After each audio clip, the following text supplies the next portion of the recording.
My dear student, next question हमारे पास example 9.2 है और क्वेश्चन में गिवन है mobile phone lying along the principal axis of a concave mirror as shown in figure 9.7 जैसा इस डायग्राम में हमको दिख रहा है। ओके, तो यहाँ पर ये ए बी सी, एक C is the centre of curvature और ए बी मोबाइल फोन है जो इस प्रिंसिपल एक्सिस के अलोंग रखा हुआ है। Show by the suitable diagram the formation of its image, है ना। यहाँ पर डायग्राम में हमको इसका इमेज फॉर्मेशन दिख ही रहा है, इसको हम थोड़ा सा एक्सप्लेन कर देते हैं। Explain why the magnification is not uniform, will the distortion of image depends on the location of phone with respect to the mirror.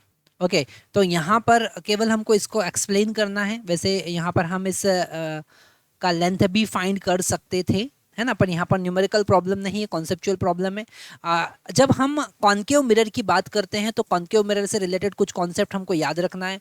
अगर कोई ऑब्जेक्ट सेंटर ऑफ कर्वेचर पे रखा हुआ है तो उसका इमेज सेंटर ऑफ कर्वेचर पर ही बनेगा। मतलब ये जो बी पॉइंट का इमेज जो है वो एग्जैक्टली यही सेंटर ऑफ कर्वेचर पर ही बनेगा।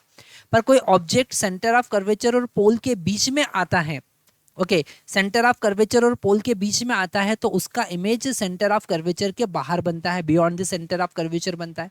ओके, और इमेज का जो साइज होगा वो इंक्रीज होगा। तो यहाँ पर जो बी पॉइंट है ना, उसका जो इमेज बनेगा, सॉरी ए पॉइंट का जो इमेज बनेगा, ए डैश जो बनेगा वो लार्ज साइज का बनेगा, because it is place in between centre of curvature and focus. तो definitely if you are moving towards the focus from centre of curvature, तो इमेज जो बनेगा वो behind the centre of curvature बनेगा, inverted बनेगा और लीनियरली इंक्रीज होता जाएगा। तो यहाँ पर जैसा डायग्राम बना है उसके अकॉर्डिंग जो इमेज है वो नॉन यूनिफॉर्म बनेगा, डिस्टॉर्टेड इमेज बनेगा।